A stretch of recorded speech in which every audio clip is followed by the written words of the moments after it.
Hi there, everyone. Apologies if this intro is a little bit loud. I am traveling around at the minute. We're building remote teams out in different parts of the country, the world. So I'm often in noisy places, but I'm here to intro the podcast, the LinkedIn Live even that I did with Justin, who is the CTO of TrustedSec. There's loads to unpack in Justin's journey. He does APT, adversarial, full chain, red team type work. So we have a pretty low level and technical conversation about that. We also discuss Justin's journey into InfoSec and not just the highlights. Look, Justin's flying. He's the CTO of TrustedSec. He's doing extremely well. He's killing it. But it hasn't always been like that for him. He struggled to get into the industry. He got lots of rejection, lots of knockbacks. And I want people listening to this to realize that success isn't linear. It's hard. It's worth fighting for. We're all in an amazing industry, an amazing space. So it's bound to be hard. Lots of people dream of doing and operating within this industry. So enough from me. I'll let you listen to the episode. And I hope you enjoy it. I hope you get lots of learnings and lots of benefits from it. And thanks for listening again. Good. Listen, this is the smoothest start I've had to a LinkedIn Live, Justin. Normally, like something goes wrong or the Wi-Fi goes or something like that. But we're doing okay. Have you had a good week so far? Yeah. It's busy getting into Q4, but good. Yeah. Do you know what I've noticed a bit, particularly this week, of a bit of an uptick as well. We've had a couple of clients from last year that were very lively that have come back to life. So I think we're on the road back to a bit of maybe not a boom market, but certainly a bit of an uptick. It's 1 minute to the start time of the show. I'm on a UK time, so it's 10 o'clock here. But I'll just wait 1 minute. Have you got your dog with you today, Justin? Is your dog with you? Yeah. They're all running around the back. Cool. Okay, so we'll just wait a minute. Thank you for joining, everyone. So welcome everyone that's here. So this is a live version of the Cybersecurity Recruiter podcast, joined by Justin, who's the CTO of TrustedSec. You okay, Justin? Yeah, good. Yep. So I've done you a little bit of a mini introduction there, but I could never do it as well as you. So we'll just start off. Who are you, and what have you been up to career-wise over the years, my friend? Sure. Yeah. Currently, I'm the CTO at TrustedSec. What that actually means is less CTO and more over the research we do here for offensive and defensive purposes, and I'm over the red team and some of the advanced testing services we do, adversary emulation, stuff like that. Prior to this, I was a principal consultant and a senior consultant at a number of different consultancies doing offensive testing, and then prior to that, network engineer, system engineer background. Cool, guys. So thanks for that introduction there to yourself, Justin. So for everyone listening, I'm sure a lot of you have heard of TrustedSec. They're a big brand in the marketplace. I know Justin's involved with the marketing himself. David comes across very well, the founder of TrustedSec. Seen him on CNBC a few times, and you guys have got a strong brand in the marketplace. Justin, I think you very much living the dream. Let's say CTO, you're doing adversarial emulation work, you're doing research, threats in the wild, APT threats. But one thing that kind of shocked me when we were talking off air last week, you mentioned it was quite challenging for you to get into the industry, because I can't really help juniors in my day job because all my demand in my client base is from the senior end of the market. I try and do a bit online and a bit for the community to help juniors. Can you talk a little bit about how you got in? Was it easy? Was it tough? When it got tough, how did you cope? And what learnings can the listeners take from your entry into InfoSec? Yeah, for sure. So I had been interested in hacking and computers and all that stuff for many years. And I was a systems engineer and then a network engineer. And during that time period, I got my OSCP, I got my CEH. I found myself applying at a lot of companies, and they would say, "You don't have any experience, we won't hire you." I was like, "Oh, I'll try again." And I managed to find the right combination of right company at the right time. They gave me a chance, and I got my first job at a company called Redspin, doing just basic entry-level pen testing work. And I took a small pay cut to do that at the time, which was a big deal. And then it's paid off in the long run. But there's a There's a point in your career where I was a network engineer and I either could have went towards getting like a CCIE, that kind of path. And it was my last run at, I need to get into security these next couple of years. So I did a lot going to different conferences and trying to do some blogging on my own and just things like that. And it's part of it was luck. I always take the things I learned along the way and I try to apply those that when I interview people that are junior or associates, even if we're not hiring or they're not the best fit, trying to help give them a direction. Things are definitely improving, but back then there was no easy direct path. And then the funny thing is once you get 1 week of experience, places are, oh, you know what you're doing now, we'll hire you. So it's definitely a problem. Yeah, no, there's a few things I just want to dig into there. So I know there's people listening in the audience now that are struggling to get into home. There must have been times when you doubted yourself, I would imagine, within that period. Yeah, for sure. And it's funny because this is something that doesn't quantify really well in an interview, but like I took my OSCP on my own. I passed it the first try. Like I was pretty good at the things that places wanted you to have to hire. And I know that I talked to lots of people and I coach lots of people who've taken the OSCP several times. And it's just the way people measure new hires in the industry is just rough. So if I was anybody out there, I wouldn't give up. I think that it's a lot easier now to put yourself out there on GitHub and just doing write-ups, showing the things that make you stand out in a crowd. People are much more aware of those things now than they were in the past. Definitely. And how much did the pay cut hurt? Was that quite painful? It was at the time. It was always what I wanted to do, right? Like for me, it was I always wanted to hack. I going back to even like in high school, I still stay in touch with counselors and teachers from that time period. And they said, but you always showed up and said, one day you're going to be a computer hacker. And they were like, there's not really a job for that. Let's worry about getting you out of high school and that sort of thing. And I stay in touch with them now. And it was funny. And they're like, wow, you actually did that thing you said you were going to do. So it was a long road, but it's been worth it. I love what I do every day. Yeah, good. So I just wanted, you mentioned blogging. So what year was this when you broke in? Sorry if I'm making you show your age a bit, my friend, but just No, interested. no, I'm trying to think now. But what I'm thinking is if you were doing blogging then, obviously building, I call it making the resume 3D, doing anything online, social media, blogging. Some people would consider that a new thing, but obviously not. If you were blogging back then, you were obviously doing stuff to add real strength and depth to your resume a long time ago then. Yeah, so I think it was like 2011, 2012, sometime in there. Cool. Yeah, so it's just trying to get things out there, even if it's something basic, like, hey, I tried this tool, or I stood up a Windows VM and I tried this thing. Like the thing that people get hung up on in this industry is they see the big shiny new blog post that some company puts out, and then they want to measure themselves against that. But there's way more people who are interested in the basics, how to use some Linux command line tool, how to do some basic packet capture and analysis, stuff like that. So there's a lot of stuff that's accessible and interesting to a lot broader group than just the new flashy thing.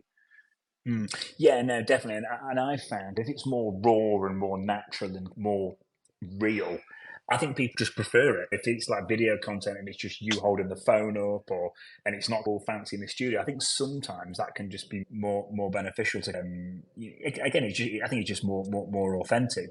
But yeah, no, thank you for that, Justin. It's really nice, mate, to see a guy in your position now.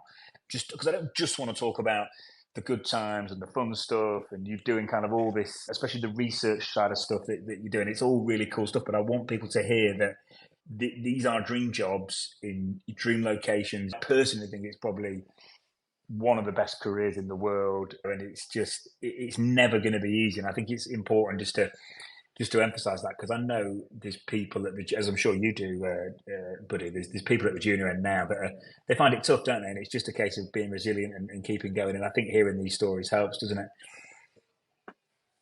Yeah, for sure. I think that people forget that all I want to do is hack all day. And there's pluses and minuses. So there's some stuff to talk about there, like how to maintain a career in this space over the long haul, just because so much changes, and protecting yourself from burnout, like travel, things like that. There's a lot of things to navigate, but it's still fulfilling and a good job for a lot of people. Yeah, definitely, mate. Definitely. I know you're personally involved with some of the hiring at TrustedSec. If I'm a pen tester or a red teamer, if I've got an interview scheduled with you, mate, for next week, what should I be doing to impress you? Yeah, so I am probably of a little bit different interview style than others. I like to just have a conversation. A lot of times what impresses me is, hey, what's your favorite hack if you've done if you've done this before? What was some cool story? Obviously, don't tell me client details or anything like that, but what's some attack that got you excited? If you're doing IR or something, what's some malware that you encountered that was interesting? As I like to just have an organic conversation around what piques your interest, I can see where you're going from there. If you're very junior, maybe bring up the fact that you do a CTF, and I would talk you through what CTF challenges you've done or what blogs you're reading, things like that. So I always try to do less of the technical deep dive and more of just trying to get where your mindset is, where you're going, where you want to be, things like that. You can always have people on the team run through some technical questions and have people just say, hey, if you don't know the answer, be honest, say you don't know. But we're really interested in the people that we're going to stick with. They're going to evolve. They're going to learn things. Like, you can teach the technical stuff. A lot of it is just the understanding if people have the drive to get where they need to be. When you get farther up in your career, obviously it's a little bit different, but the junior, mid-level, there's still a lot of drive to push boundaries and see where you want to learn, where you want to go, stuff like that. Are you looking at communication skills there? Are you looking at ability to articulate yourself in a verbal form, or just general kind of interpersonal skills or ability to connect? What are you looking for there? Yeah, so the thing that's probably a little bit different about the way I go at this is because I'm in the consulting space. So our output is always a report deliverable, and then your ability to, manage a client, have conversations with a client, discuss finding. So the ability to have a conversation, the ability to talk through things comfortably and be articulate are very important with what I do.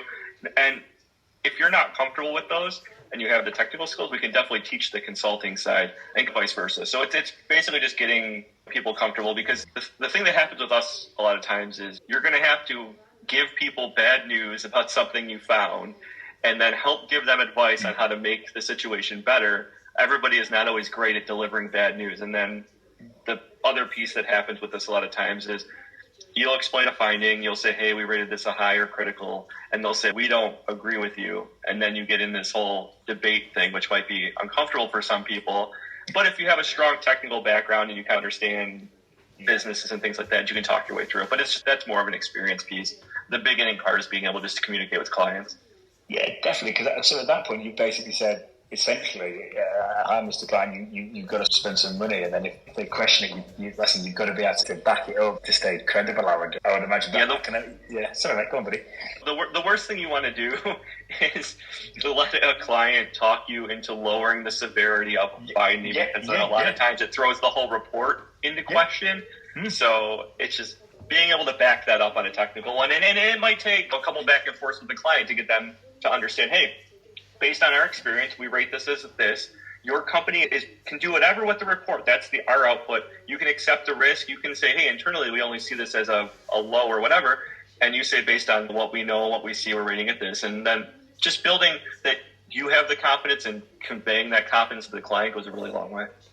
Definitely. Oh, mate, I'm just thinking now, like, if someone's coming into my business and saying that I've got to take something out of a production environment or have some downtime and spend a load of money, and then they just change their mind in 2 or 3 minutes, it's going to probably ruin the relationship. So I completely get that. And do you know what I've always wondered? I've had this conversation with kind of people at your level before, Justin, and I've always thought, like, I might even ask you last week, but like, when someone spent like $500,000 or hundreds of thousands on an EDR, and you and your guys just blast through it, like, how do you have that conversation, especially if it's a brand new piece of purchase?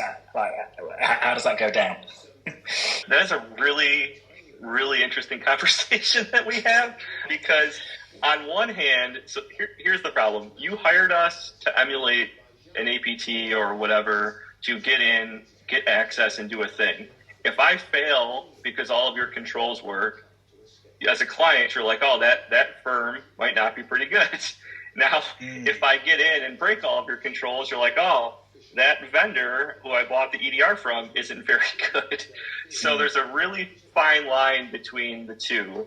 And what we run into a lot is we have a research team. We have a lot of people that do R&D on how to bypass products and understand how to kind of work where they're not and things like that. is explain to clients that you're always going to have gaps in these tools. We know where they are. If you know where they are, then you can use compensating controls, extra detections, things like that. So we try to make sure to smooth things over with clients to make sure that they understand that. So a common occurrence might be, or this used to be more common, is I send you a macro document, you run the macro document, and it doesn't get detected. The client's first reaction is, I'm going to take this macro document to our EDR vendor. The EDR vendor will say, okay, they'll write a detection for that exact variant of the document we sent them. Then we come back and run a slightly different variant and it works. So it highlights the fact that you need like layered controls. Simply using your EDR vendor for 100% of your coverage just doesn't going to work. So once companies understand that, hey, like the EDR gives me 85% coverage, there's going to be some gaps, understanding what those are and then helping them maneuver into a better place makes that cool. Work. Yeah, defense in depth mentality, yeah? Yeah, cool. Thank you, mate. Very good, detailed answer. So, Justin, on the next question I've got. So, we've talked a bit about what we can do, what I can do to impress you in an interview.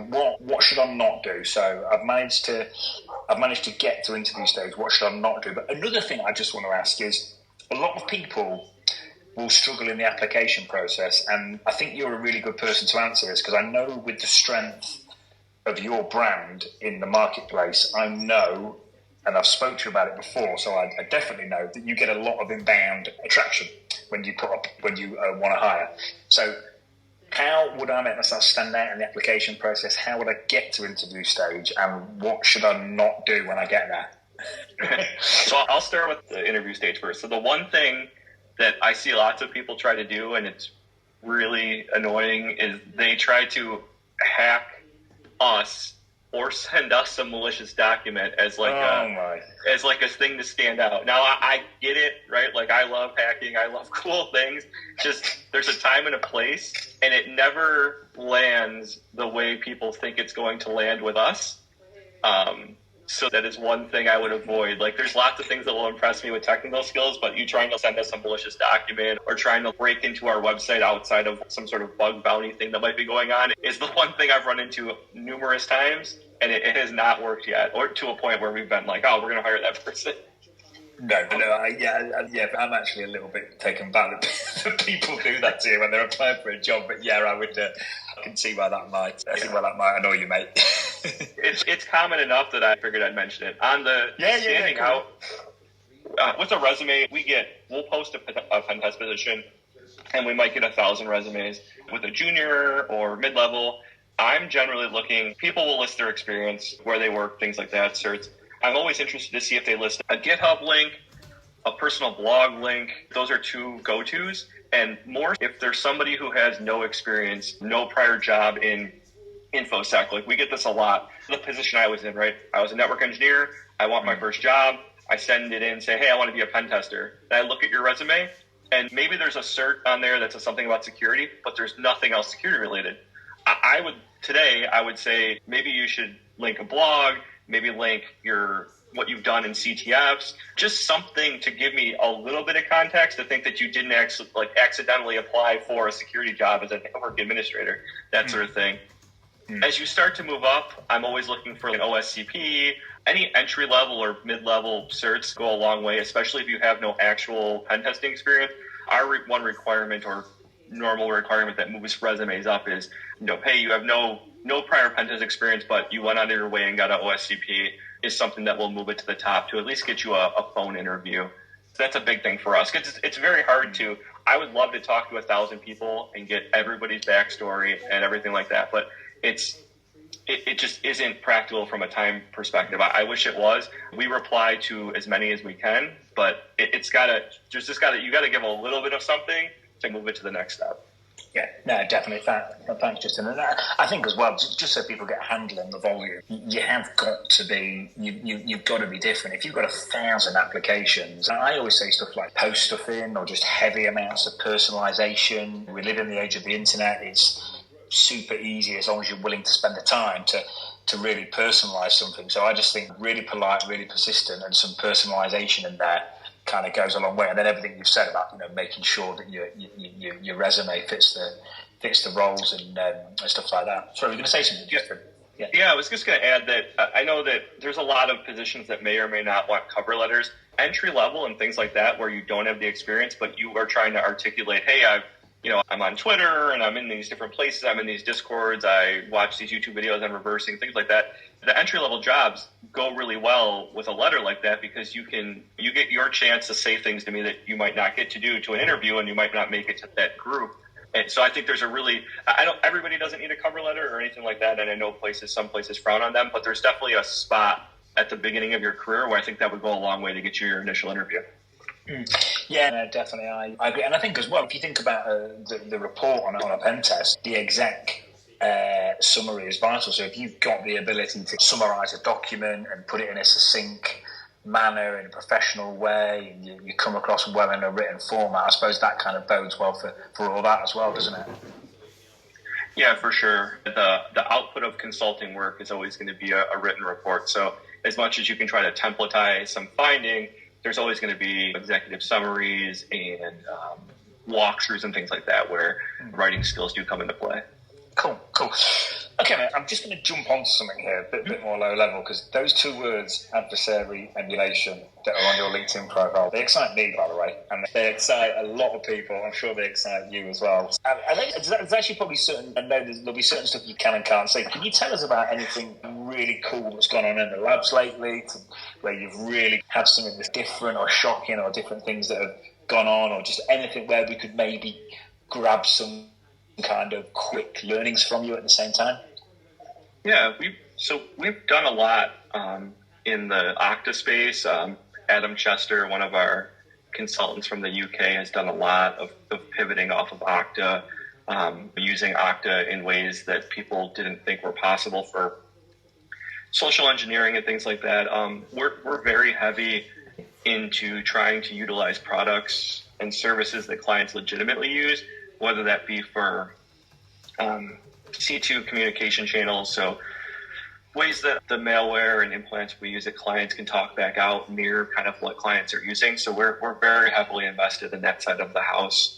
Anything, if a client uses Azure and O365 and maybe they use some different SaaS product, we would try to sign up for a trial of that SaaS product and kind of leverage that in the environment. Because the one thing we're trying to do these days is blend as much as possible. There's such a wide range of companies out there with different levels of maturity, but our most focused adversarial simulation style attacks are on very mature clients that take every bit of effort we have, every bit of R&D to get in, maintain access, and go after goals.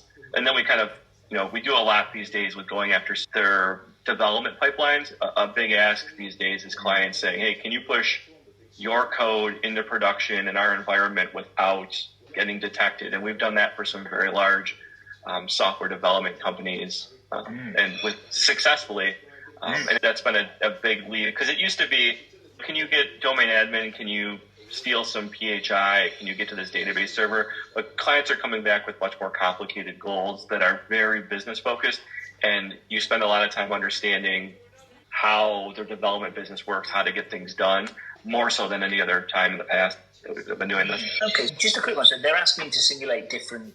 Is that because they're seeing different threats in the wild, so they want a different sort of simulation, or is that because they're just seeing different things in the build phase, or why do you think that's evolved?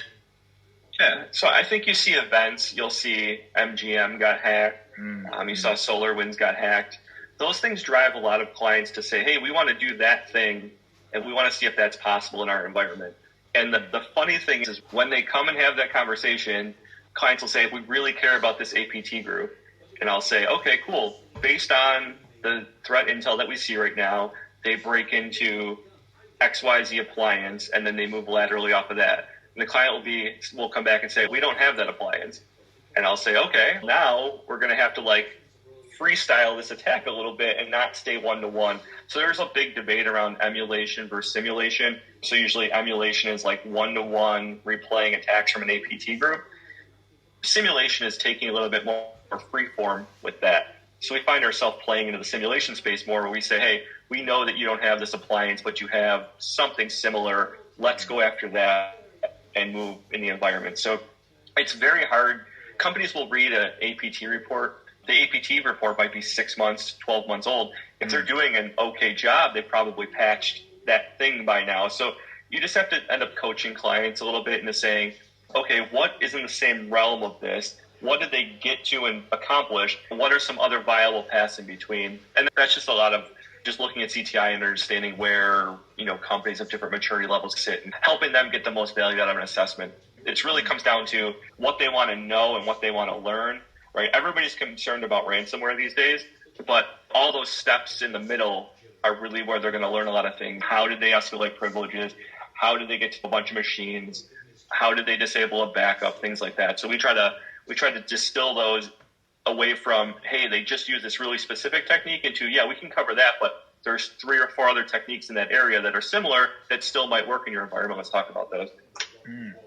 Yeah, cool, mate. Thanks, by the way, mate. Wicked answer. And so from what you just said, you referenced the fact that a certain APT group is moving laterally. So you're basically studying APT group attack paths, probably reverse engineering them, and then using that to enhance the service you can provide. Where would you study that? What resources would you use to grab that kind of info, Justin? Yeah, so publicly available sources are out there. A lot of EDR vendors these days use their CTI as a marketing wing, so they publish full reports. A lot of the breaking events come out on LinkedIn, they come out on Twitter. So we do a good job aggregating all of those into what's happening. And then the other thing that we tend to pull in is like emerging tools, emerging things. A red teamer or a company might release a new tool set. They might release a blog post on a new offensive technique.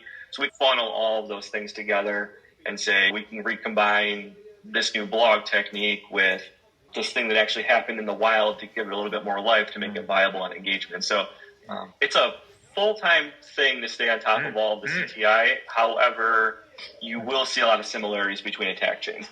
Yeah, cool. Thank you, mate. And this signing up for a free trial play, is that to grab some credentials off a target so you can have a look inside and familiarise yourself with the environment? Is that what that's all about? Targeting clients with that? Yeah, when you ask for I think you said you asked for a free trial on some SaaS products. So, yeah. So one of the big problems right now in the cloud world is that the cloud providers use the same top-level domain. So if you were ABC Cloud Provider, you might let me set up justinco.abccloud.com. If I can do that with a free trial and I can make the name very similar to a client, it's often hard for them to distinguish between the two. If I use it to, say they use a file transfer service like Box or Dropbox or OneDrive, if I can make a domain one step up, looks like them, it's very hard for them to tell that I'm offloading a bunch of files to that. It just blends in. So we make strides to figure out what companies have trial accounts, developer accounts, things like that let me look very similar to what's happening in the environment out in the cloud. Cool. Thank you, mate. Really good detailed info there, mate. Appreciate that. And Justin, if I'm say I've been doing kind of web app, mobile, some AD stuff, and I'm pen testing in a commercial environment, I really want to transition into red teaming, full chain. Yeah, I see a lot of people want to go that route, and I think it's just a different mentality. With the pen testing side, you tend to be successful a lot. Getting caught probably won't ruin your day.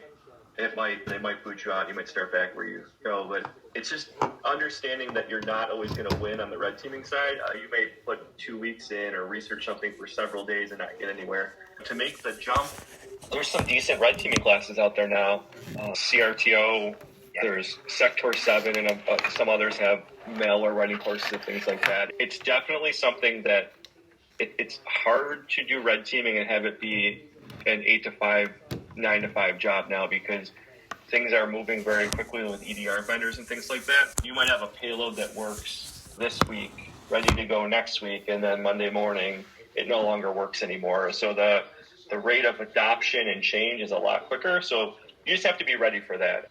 And learn how to fail gracefully. It's not. There are definitely much higher highs and much lower lows on the red teaming side than I ever would pen testing. I always used to, the time it took me to get domain admin and get to my goals on pen testing versus this, it's just a little bit different mentality. But it's still rewarding. It's still accessible. Like, we still need tons of people. It's just there's definitely a class of clients on the red teaming side that will humble you.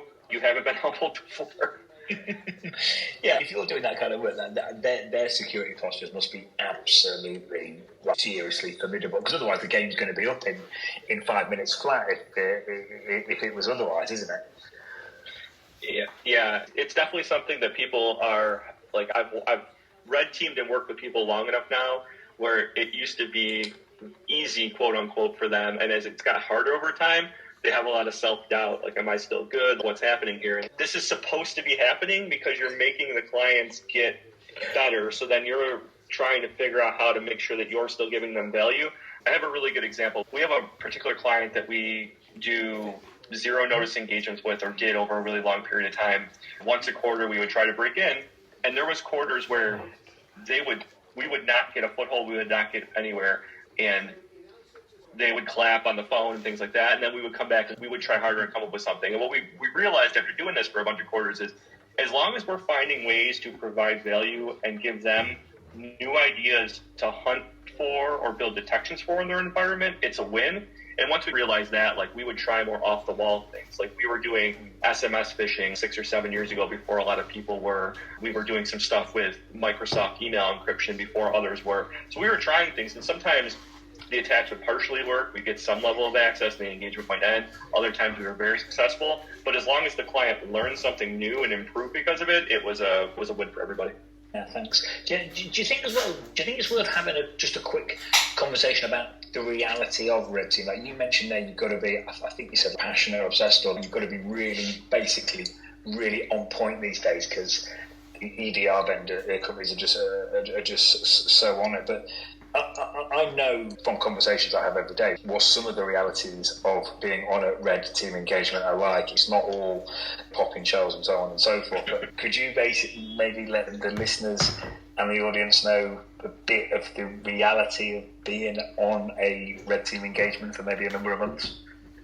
Yeah. So it's definitely something. I wrote a blog about this a while ago because people struggle with this. You come from pen testing, you're used to very quickly moving off a system and moving to other ones. Getting comfortable with spending 2, 3, 4, 5 days reading wikis, reading an internal GitHub or GitLab server for a company, building an attack plan is something that people really struggle with, because they're used to saying, hey, I'm trying to get some instant value here, I'm going to go hack everything.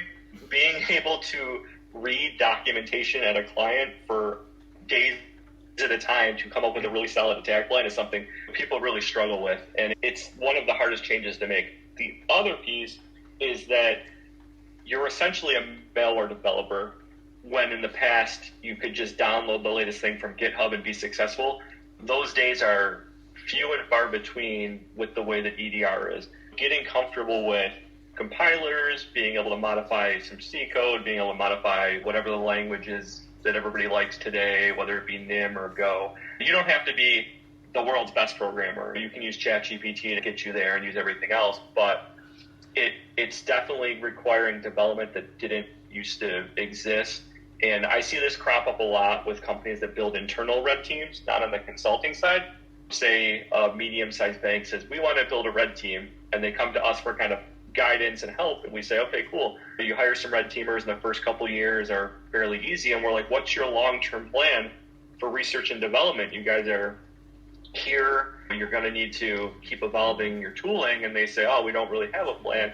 Thankfully, there's some products out there now and some companies that sell like intermediate red team toolkits. There's Outflank and just a handful of other companies, MDSec and things like that, sell either full implants or kind of mid-level toolkits to kind of take some of that R&D off of you.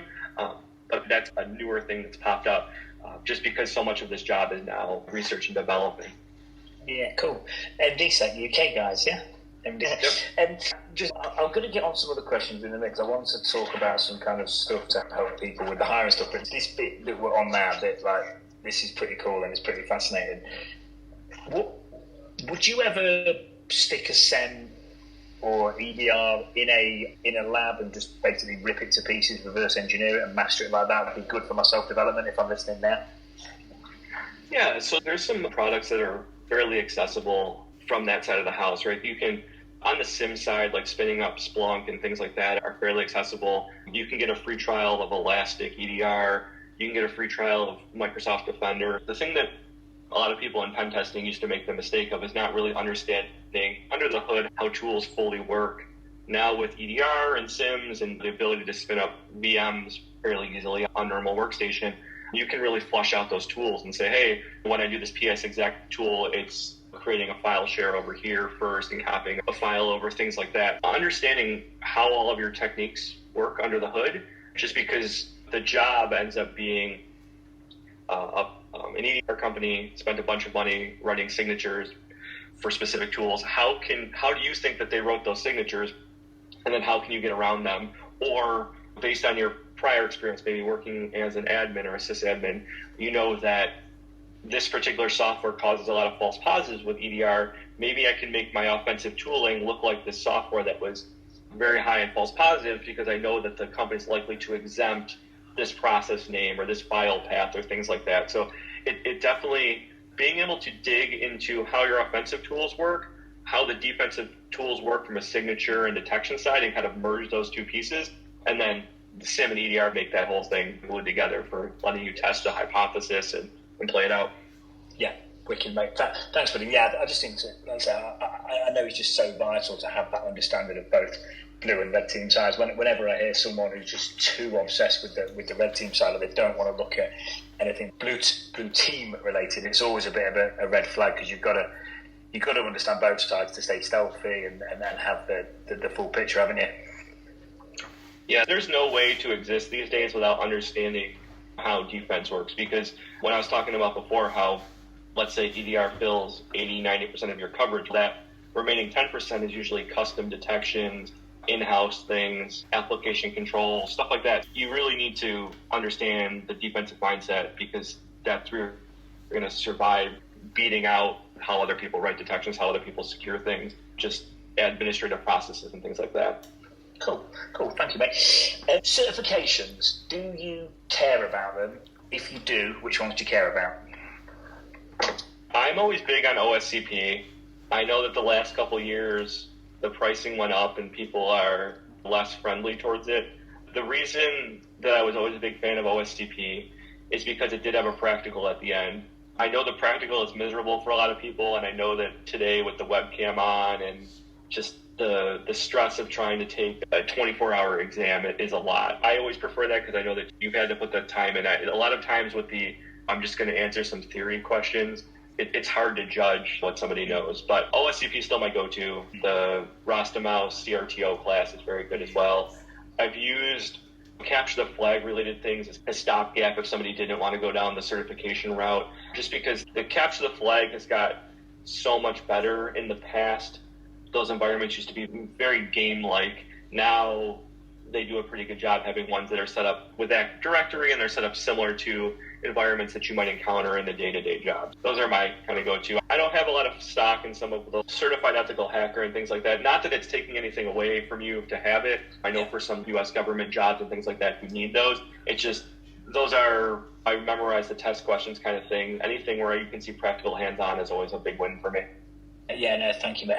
Rastamouse, that's getting some serious, in conversations I'm having with technical hiring managers offline at the minute, that Rastamouse is getting some seriously good mentions. Everyone seems to love what he's doing. For sure. That's one of the most realistic classes out there for what happens on a day-to-day basis in this. Cool, man. Online learning resources, it's great because there's loads out there. Sometimes I worry it's that noisy that it's where's best to start, where's best to focus your time and energy. I'd love to know what learning resources have the most positive impact on your career. Also, just in what learning resources you've tapped into over the years when it comes to your red team skills. Yeah, so for me, like these days, a lot of times it's just other companies' red team blogs, because people publish interesting things. Like I said, MDSec before, but Spectre Ops, IBM X-Force. Just I try to follow the companies I know that do the work. The problem I've run into a lot of times with personal blogs about red teaming is people may or may not do some of this as a day job, so they don't caveat a blog or something that they write with, this is theoretical, this may or may not work based on my experience. So I try to, depending on where I'm going and trying to learn. I think a lot of this is just, like you mentioned before, learning by doing. So if you can stand up a couple of VMs and use Elastic's free version of their EDR product and just mess around with some tools, that's where a lot of learning happens, because you think a tool is just going to run the first time and it might fail. Getting to the underlying technique is a lot more valuable, because on the pen test side, you see this a lot. I tried to do XYZ attack, I ran the tool and it didn't work, I moved on. Maybe just the tool you ran doesn't work because of some condition, but the underlying technique is still there. And knowing when to dig into that is a big piece. But for me, it's always going to be blogs. And then after that, I spend a lot of time watching malware analysis videos. OA Labs, they have a Patreon, they have a Discord and things like that. I think that's where my focus is these days. It's on the reverse engineering side. So anytime somebody talks about IDA, Binary Ninja, just different write-ups on that stuff, because it's the one thing about this space that's very interesting is you can go watch a reverse engineering video, get to the end of it and be like, I am an expert. I can go reverse the same malware sample, no problem. You get a slightly different version of that malware sample and you're like, I have no idea what I'm doing. Everything looks different. I think the biggest ongoing learning experience for me has been just learning malware analysis, because it ties back to everything else we do. So that's where I always try to push the red team folks that I know towards. And on the class side for that, Sector 7 has classes on how to write malware and understand how it works. Malware Dev Academy has some classes and things like that are self-paced. I think that the way things are going with EDR, that you'll get the most return out of the malware analysis, understanding that piece. Okay, wicked. Thank you, mate. So just to summarize that, Raster Mouse, banging job on the certifications, MDSec and Spectre Ops for looking at the blogs. When it comes to learning, the phrase I've heard a lot is hands on keyboard, and that's what you just said then. It's actually doing is the best way to learn. And I think you touched upon, you said, don't have a quick look around or run a tool and think the environment's fine when it's not. And I suppose that's the hacker mindset piece. It's that real kind of determination to get under the skin of the environment and see what's going on. Malware analysis, YouTube videos, Sector 7 for malware, and OLE Labs, yeah? Yep. Cool. Yeah, we'll get some stuff in the show notes. That's a lot to remember, but it's good. I don't know if it's a book. I know these days a lot of people listen to audios or not so much reading hardback books anymore. But which book or pod or audio has had the most positive effect on your career growth or your self-development so far, buddy? Oof, that's a tough one. If I was on video, I would show you that my bookshelf behind me have. I've seen it. Have probably 20 feet of books. So I've read a lot of books. The one book I really like is The Art of Software Security Assessment. Okay. That was a really good book. And I'll say that a little bit different vein is the Takedown book, which is about Kevin Mitnick and his kind of journey. That was the book I read many years ago, and at that point I knew I wanted to do this as a job. So that book was one of the ones that pushed me in this direction. And then technical books is always going to be The Art of Software Security Assessment. And then after that, I'm not really sure. You eventually get to a point where a lot of books have a lot of overlap with each other, so you're skimming the book to get the 10 or 15% that wasn't covered in some other book. And sort of mentors, Justin, I believe having a mentor is pretty key. It can have a profound, very strong effect on your self-development. Who's been your mentor? And if I'm listening now, or I'm listening to the podcast when it goes out over the next couple of weeks on all the channels, Spotify, YouTube, Apple Pods, if I'm listening and I don't have a mentor, how can I get one? Who's been your mentor? And any advice on how to get one? Sorry, mate, really long question there. No, it's a good one. My mentor years ago was really just Dave Kennedy, and I had gone back and forth a lot just on tools and techniques and things like that. And he's helped me over the years. Now, where I'm at, I don't think I have a single mentor. I think that I have a lot of conversations with the different red teamers on my team and the research people on my team, and take different bits and pieces from them, just the different perspectives about where things are going. As for finding one, reaching out to people on LinkedIn and Twitter and things like that, it's good to make connections there. Now that conferences are back and people are starting to go places again after COVID, so many conferences to have a conversation with somebody, everybody's very approachable. At least as far as my experience has been, everybody's very approachable in this industry. It doesn't just asking somebody for some advice or career advice and things like that, or just having back and forth once in a while, is something that a lot of people are open to. Yeah, no, definitely. And earlier on today, Justin, I did a pod with Joe Hudson from TCM. We were talking about the value of mentors, and I said you could be following someone's YouTube channel, and that could be a mentor. You could be watching a guy or girl on Twitch once a week, and that could be a mentor. You could have a physical mentor in real life. So I think these days you can almost take different bits from different people and have virtual mentors through online activity and kind of the more traditional mentors, as you've described, that we think of there. It's not a bad way of looking at it, because I think for some people it will be hard to find the physical mentor, but the virtual one's doable for everyone, isn't it? Yeah. I think that a lot of the platforms, like I've been always really big on Twitter, just because it lets you interact with different groups of people and see what's out there. And there's other like Mastodon and things like that, but you get to see a lot of people who are very well experienced give their views. The one thing for me, and this was an interesting revelation over time, was there's a lot of people in this industry that kind of talk about, that may promote themselves as experts in a space or things like that, may have not done this in a very long time. And you see that over the time of just these different social media platforms. You just see what people are good at or not good at. So you have to take what everybody says with a little bit of grain of salt and be a little bit skeptical and say, hey, okay, 3 or 4 people on this particular topic kind of agree and then form your opinions. I would always be hesitant to say that anybody is the single formative person on a broad variety of topics. I think a lot of people in this space got very good at 1 or 2 things and then suddenly said, hey, I'm the person of all things InfoSec, and I think they forget a lot about that. So something just to, while you're following different people and watching different YouTube streams, is just get a healthy group of different people with different backgrounds or how they got to that position and kind of merge all their views together. Yeah, no, thank you, mate. Very, very detailed answer. Moving on to the next question. I think if we go to the top of this show, mindset at the start would have been vital for you. Resilience, persistence, keeping your mental health in good working order. I know, especially on the red teaming side, like you said, there's massive ups and downs, there's good days and bad days.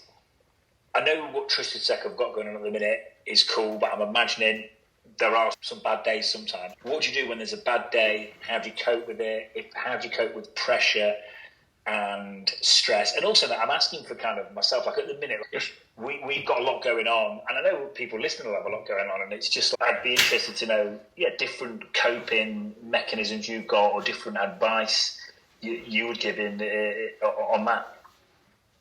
Yeah, my biggest one, and I tell people this all the time, is you need to find a hobby outside of InfoSec.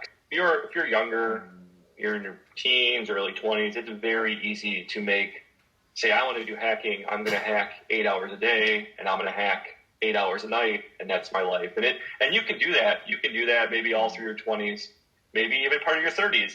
But eventually you get to a point where that is just not sustainable. And there's 2 reasons it's not sustainable. One, because you might be in a different place in life. But the other one is it just takes a toll on, like, you just can't go at that speed forever. You'll be comparing yourself to other people around you, and just it's a lot of like self-doubt and things like that. So being able to have a strong hobby outside of this, it could be video games, it could be I'm into race cars, it could be photography, whatever it is, just something to step away and really just say, hey, like I'm gonna take a break. And then just knowing, I don't know, that the thing that I see a lot of people with today in the red teaming place is just they're just struggling with trying to keep up. So you just have to step back and go, what from 8 to 5 do we do? What pieces of that am I good at? So when we were talking about CTI, like there's a fire hose of CTI and there's a fire hose of new techniques. Just being able to compartmentalize what are the little bit of pieces here and there that will make me better in the things I do the most at work. If you're a red teamer and spend a lot of time fishing and getting initial access, what can I distill to focus on that? Because if you say I'm going to try to keep up with all things InfoSec and all things offense, that's just another path to burnout. Trying to get people to realize, hey, what am I getting out of my investment in research time in the future is something that you need to build a sense of. Because early in your career, like, I'm going to learn everything and I'm going to do everything. I'm going to be the best at everything. And that gets you pretty far. But again, you're going to do this through your 30s, 40s, 50s, whatever. You have to realize what you're doing every day and focus on how to get better at those particular things. And then make sure you have a way to escape work, live somewhat of a normal life, right? I still will do research at nights and weekends, but I definitely don't spend Friday night from 5 p.m. until Sunday night at 4 a.m. hacking like I used to. Maybe I spend part of the day Saturday and things like that. Actually, I think we're more aware these days as well, mate. It's like, David, like in recruitment, it was like work hard, play hard environment, and I think we've all got a little bit wise to it now, and we're all more aware of how our minds work and a bit of balance here and there. But you know what you said there as well about focusing on one area. Pen testing is such a broad term, isn't it? So naturally, like you say, if you try and master everything, probably going to spread yourself too thin. It's probably worth looking at what's A, what you're most passionate about, and B, probably what's most commercially viable, and having some balance in the middle. Would that be a good approach to picking which areas to focus on, would you say? Yeah. You and I were prepping a little bit for this. We're talking about like directions and things like that. And if you look at where things are today and where they're going, we're talking about how learning Azure or learning AWS, companies are going to keep using those, and it's going to keep growing over the coming years. Today, you could have a job where all you do is web app security, and that's cool, or all you do is mobile security. Maybe you do internal, external pen tests. So it figure out what you're good at and figure out where things are going. Like, maybe I wouldn't become the mainframe security guy today. They're still out there. That's a diminishing thing. So just keeping yourself up with the trends and where you see things going. Also playing to your skill set, right? Some people are obviously better at web apps. Some people are better at reverse engineering malware. Just kind of fitting in. Cool, mate. Okay, Matt, I was going to ask you one more question. Do a quick couple of questions, if that's all right with you. But I just wanted to ask you on the research side of things. I just think research is such a cool job because very interesting while simultaneously enhancing your self-development. What has research taught you lately that we could all surprise you, or what, as a listener, what research have you done where I can learn something from you right now? The one thing that everybody needs to realize about InfoSec research is don't assume that somebody else has already done or looked at whatever the thing it is that you're trying to do. As basic as you think it is, we've been writing exploits, and we've been like researching different areas, and we're like, oh yeah, somebody must have done this 10,000 times, and there's no way that this basic thing is still in there. That is the one thing that I see everybody bite themselves with by accident. And this comes down to, if you want to learn how to break something, read the manual, read the MSDN, read all the documents, understand how it's supposed to work. And usually through that, you'll be like, that's weird. It does this function that by default, and why would it do that? And then chase things down from there. But I've seen so many people just miss some really novel research because they've just said, oh, here's a good one. A few years ago, there was a Citrix NetScaler exploit. And if you would have asked a CISO or you would have asked sysadmins, you're like, what's your external footprint look like? And they say, oh, it's all locked down. All we have is these Citrix NetScalers. They've been solid for years. Once that one exploit hit the internet, the following several years, there was many more exploits for NetScaler because people were finally looking at it. But previous to that, people had just assumed this was an accepted practice. This was out there on the internet. It was secure. So that's my biggest takeaway for anybody researching is just don't assume anybody else has already been there. Yeah, you can Google around a little bit and get some, just see, but there's so many bugs and problems that people just gloss over because they're like, there's not a chance. I'm not going to waste 5 minutes to look at this thing. Yeah, no, definitely. Does that relate to that when Move It came out and people thought they weren't affected, and then later down the line, I've heard different people have to push their end clients and ask different probing questions because they think they weren't affected by Move It, but then if you look here and look there, they actually were. Is that kind of is that a relatable situation? Yeah, and I think it's also more relatable in the fact that Move It. So if you look at Move It and you look at the past couple of years, Move It's in a genre of software that are designed to be on the edge of your network and upload and download files. If you look back at the past year or so vulnerabilities, that's not the only software vendor that's happened to that had the exact same design software, right? People went down the list and basically said, oh, look, MoveIt has an issue. Okay, what's their next best competitor? Let's look at the code there. Found a bunch more bugs. So you saw this happen, let's say, the past 4 or 5 years with VPN appliances as well. People assumed that VPN appliances were secure, NetScalers were secure, these file transfer software things were secure because they're all on the edge. You could just go down the list of looking at CVEs and vulnerabilities that people have been proving that wrong month over month. So basically what it took was somebody finds a bug and move it, and then everybody said, oh, if they have a problem, then all these other ones that maybe are smaller size companies that make the same software might have similar problems. Then you see a snowball effect of problems happening. That's how the industry kind of works. Somebody will say, find something, and then everybody will jump into that arena and then find a whole bunch of similar bugs in different products. Cool. Thank you, mate. Is there anything else I should have asked you, Justin, that I haven't, or do you think we're about good? No, I think we hit everything. We'll probably take a couple questions. Cool. Yeah. Has anyone got any questions at all? Any questions? Career development, red team, low level, high level? No worries. And when we put up the notes, my public contact info's out there. Yeah, no, definitely, Justin. Thanks for that, mate. And listen, it was great, man. And I love hearing what you're doing now, but I love hearing how hard you found it to get in. It was really poignant last week. I'd come off that LinkedIn Live, and we did a Q&A at the end. There was there was quite a lot of juniors in there, and it was like really pulling at the heartstrings because they were like really finding it tough. And I bounced off that LinkedIn Live, and I jumped on with you. And then I think I don't know how we got talking about it. You were like, yeah, listen, I found it really... And then to hear that you took 2 years to get in, I just think there'll be a lot of people now that are maybe 6, 8, 9, 10, 12 months in that are struggling, and then they hear that you are where you are today, and you took 2 years to get your lucky break. I just think that'll keep a lot of people going and inspire them, mate. So thank you for that, buddy, and enjoyed that, buddy. We'll get it out on the Spotify, YouTube, and stuff like that, and I'll send the recording over to you, mate, when it's all ready. Sounds good. All right, Justin. See you soon, mate. Cheers, buddy. All right. Thank you for having me. Cheers, mate. Cheers. Have a good night. Thank you, mate.